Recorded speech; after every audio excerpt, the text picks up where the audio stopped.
ये है कौन, तो पता चला कि कम से कम 8-10 साइकिल जीत के घर पे रखा है अभी तक, रेंजर साइकिल 8-10।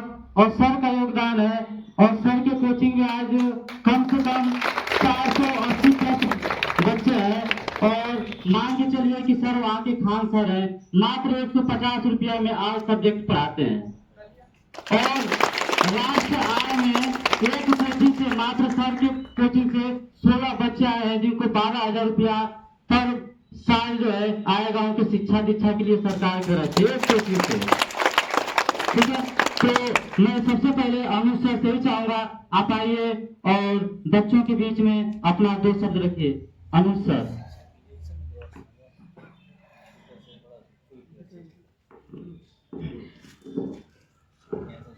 सबसे पहले यहाँ पर आए हुए अतिथिगण एवं सम्मानित सर जी लोग, मैं सबको धन्यवाद देना चाहता हूँ कि आज मुझे इन बच्चों ने इतना बेशकीमती बना दिया कि मेरे बारे में आप सभी सम्मान की दृष्टि से देख पा रहे हैं और मेरे बारे में 2 शब्द कह रहे हैं।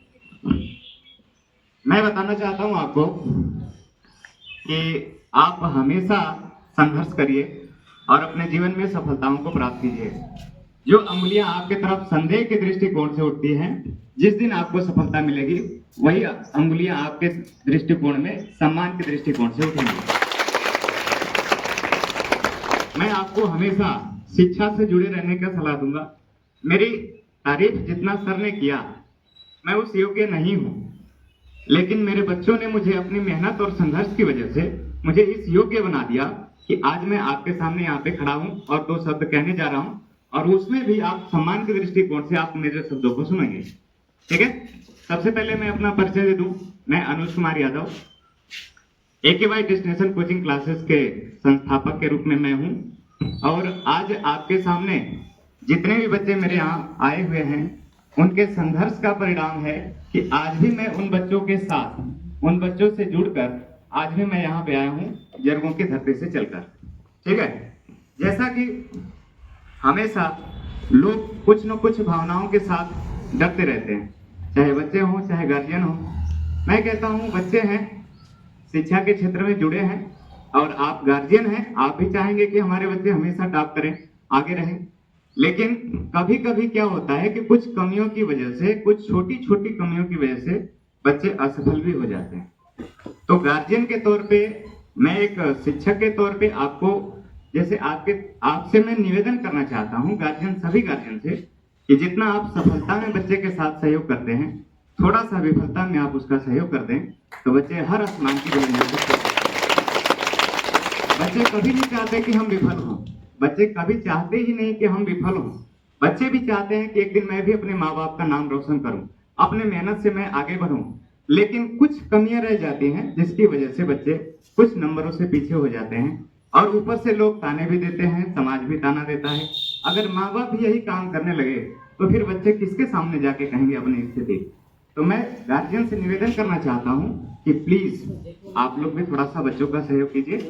ठीक है, कमियां रह गई तो इस बार कमियां हैं तो अगली बार सुधार हो सकता है और पुनः से बच्चा आगे बढ़ सकता है। ठीक है, और मैं बच्चों के लिए 2 शब्द कहना चाहता हूँ। एक छोटी सी कहानी से, एक छोटी सी कहानी के माध्यम से मैं बच्चों को ये एहसास दिलाना चाहता हूँ कि बच्चे आप किसी से कम नहीं हो।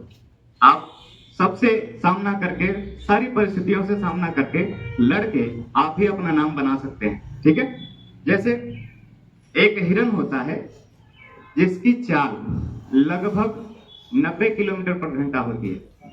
1 घंटे में वो 90 किलोमीटर दौड़ सकता है। एक चीता होता है जिसकी चाल लगभग 60 किलोमीटर प्रति घंटा होती है। जब चीता हिरन का शिकार करने के लिए उसके पीछे जाता है तो हिरन भी भागता है, चीता भी भागता है। अभी मैंने आपको बताया कि हिरन की चाल 90 किलोमीटर पर घंटा होती है। चीता के बस की बात नहीं कि हिरन को पकड़ ले, लेकिन कहीं ना कहीं हिरन के मन में एक दुविधा उत्पन्न हो जाती कि मैं चीता से शायद कमजोर हूं, मैं चीता से शायद कमजोर हूं, और वो बार बार इस बात को सोचता है जिससे कि उसके हौसले टूटने लगते हैं, और बार बार वो घूम घूम कर, पीछे मुड़ मुड़ कर उस चीते की ओर देखता है, जिससे कि उसके हौसले भी टूटते हैं और उसकी स्पीड भी कम होती जाती है। और अंत में परिणाम यही निकलता है कि चीता जो है वो हिरण को पकड़ लेता है।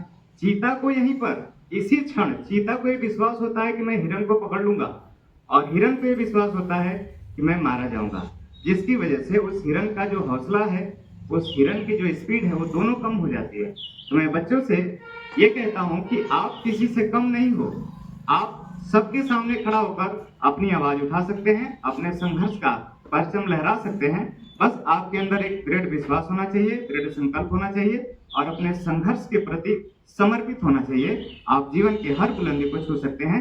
तो इस कहानी से मेरा उद्देश्य यही था कि आपके अंदर यदि विश्वास आ जाए, उस हिरण जैसा नहीं, आप चीते जैसा विश्वास रखिए अपने अंदर, तो आप हर परिस्थिति को तोड़ सकते हैं, हर बाधाओं को तोड़ सकते हैं, और आप भी एक दिन आगे जाके आप अपना नाम और अपने पिता का नाम रोशन कर सकते हैं। ठीक है। और दो शब्द मैं और बताना चाहता हूं आपके बीच में, एक और कहानी के माध्यम से। लोग कहते हैं कि भाग्य दुर्भाग्य। एक बात ध्यान से सुन लीजिए हमारी, कि भाग्य दुर्भाग्य मनुष्य की दुर्बलताओं के दो नाम हैं। अगर अच्छा हो गया तो भाग्य की बात होगी, बुरा हो गया दुर्भाग्य की बात होगी। ऐसा कभी आपको सोचना नहीं। कहते हैं कि भाग्य भी उन्हीं का साथ देता है जो बहादुर होते हैं, अर्थात भाग्य बहादुरों का साथ देता है। एक किसान था जिसको जानवरों को पालने का बड़ा शौक था। वह तरह तरह के जानवरों को पालता था। तो उसमें कुछ कर्मशील भी जानवर थे और कुछ आलसी भी जानवर थे। तो उसने दो जानवरों का टेस्ट लेना चाहा, परीक्षण करना चाहा। तो जिसमें से एक को, दो जानवरों को चुना, जिसमें एक बंदर था और एक खरगोश था। तो दोनों को खेत पर ले गया और पूरे खेत में वो गड्ढा खोद दिया, और पूरे गड्ढों में से किसी एक गड्ढे में एक गाजर छुपा दिया। और जब वो गाजर छुपाया तो किसी को पता नहीं था कि किस गड्ढे में गाजर है। दोनों जानवरों को लेके गया और वहां पे गया तो कहा कि इस पूरे गड्ढे में से किसी एक गड्ढे में गाजर है, आप इस गाजर को ढूंढ के मुझे लाओ, तो ला के दो, लाओ मेरे पास लाओ। तो उसमें से खरगोश जो था वो तो अपने काम में लग गया, परंतु बंदर जो था वो आलसी था। वो एक गड्ढे के ऊपर जाके सो गया। कहा कौन काम करेगा, इतनी परिस्थितियों में कौन जाके काम करेगा, छोड़ो हम सो जाते हैं। जाके एक गड्ढे के पास सो गया। और खरगोश जो था वो कर्मनिष्ठ था। वो सभी गड्ढों को धीरे धीरे खोद दिया, और खोदने के बाद उसको किसी भी गड्ढे में गाजर नहीं मिला। लास्ट में वही गड्ढा बचा था जिस पर वो बंदर सोया था। तो लास्ट में जब खरगोश उसके पास गया तो कहा कि थोड़ा सा बंदर भाई साइड हट जाइए, हम इस गड्ढे को भी खोद के देखें, शायद मिल जाए यहाँ पर।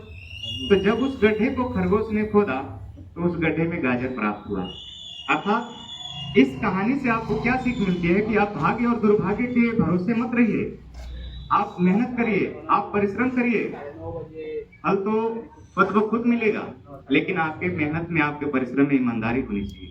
ठीक है। तो जिस हिसाब से खरगोश ने मेहनत किया उस हिसाब से उसकी किस्मत ने साथ दिया। बंदर अफसोस करता रह गया कि शायद मैं एक गड्ढा खोद लिया होता तो गाजर मेरे पास भी आ गया। ठीक है। तो इस कहानी से बस एक ही सीख मिलती है कि आप कर्म कीजिए, फल आपको खुद ब खुद मिलेगा। जो आलस्य करेगा वो हमेशा हाथ मलता रह जाएगा, जो कर्म करेगा वही हमेशा आगे बढ़ेगा। ठीक है। तो बच्चों को मैं यही सलाह देता हूँ बार बार कि आप कर्म कीजिए, फल की चिंता किए बगैर फल तो स्वयं मिल जाएगा। ठीक है। लेकिन आपके कर्म में ईमानदारी और निष्ठा होनी चाहिए। ठीक।